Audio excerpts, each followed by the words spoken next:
ডাক্তারবাবু, অনেকেরই প্রবলেম আছে যে ওষুধ কতদিন চলবে বা ওষুধ কী জন্য দিচ্ছেন, এই সমস্ত জিজ্ঞাসা থাকে। তো সেগুলো কি কি ব্যাপার? একদম। আমি doctor D Saha, chartered attend neuropsychiatrist from Asansol.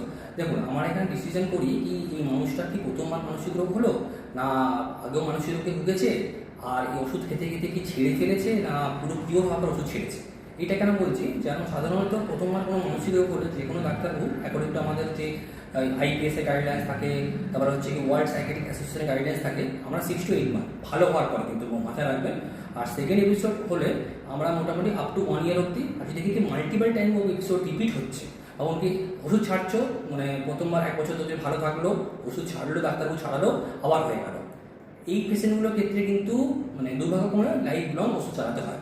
আপনাকে বুঝতে হবে এই যে মানসিক অসুখটা, মানে একটা জিনিস হচ্ছে কিছুটা জেনেটিক ব্যাকগ্রাউন্ড থাকছে, কিছুটা হচ্ছে কি আমাদের পারিপার্শ্বিক স্ট্রেসের জন্য হচ্ছে, আর কিছু লোকে পার্সোনালিটি ইস্যুর জন্য হচ্ছে।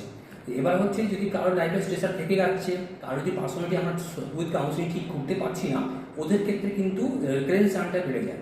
ওই রেকারেন্স চান্স হচ্ছে বলেই মানসিক ওষুধে আপনার যারা মনে সন্দেহ এলো, জিজ্ঞাসা এলো এই লাইফ ভর চলছে কেন, এই জন্যই লাইফ ভর চলে যায়। অনেকে আবার জিজ্ঞাসা করে যে এর সাইড এফেক্ট আছে কিনা, কোনো ক্ষতি হবে কিনা, এই ব্যাপারে আপনি কিছু বলুন। দেখুন, আপনাকে যদি আমি বলি কোনো ওষুধের সাইড এফেক্ট, আমি মিথ্যে কথা বলা হবে। সাধারণ প্যারাসিটামলেরও সাইড এফেক্ট আছে, কিন্তু আমাদের দেখতে হয় রিস্ক বেনিফিট ইস্যু।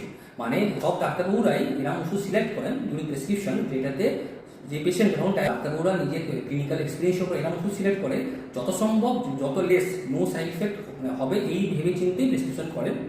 আর আমি যে পেশেন্টের ক্ষেত্রে কী করি, পেশেন্টদেরকে আমার হোয়াটসঅ্যাপ নাম্বার শেয়ার করা থাকে, যে কোনোরকম বাই চান্স সাইড এফেক্ট দুরকম হয়ে গেল, সঙ্গে সঙ্গে আমি ওষুধগুলো চেঞ্জ করে দিই। কিন্তু পেশেন্টের মানে ক্লিনিক্যাল যে ফিচার্স, তারপর হচ্ছে কি ওর past history of medical use, ওর প্লাস হচ্ছে কি ওর কোনো রকম ফিজিক্যাল ইলনেস আছে কি নেই, এর ওপর নির্ধারিত করে।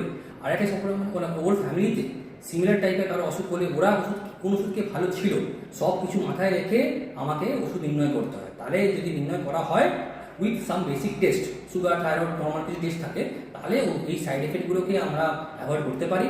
আর সবথেকে ইম্পর্টেন্ট হচ্ছে ফলো আপ না এলে কিন্তু আপনার হ্যাবিট ফর্মেশন হয়ে যাবে। ফলো আপ না এলে কিন্তু আপনি বুঝতে পারবেন আমার সাইড এফেক্ট হয়ে গেছে।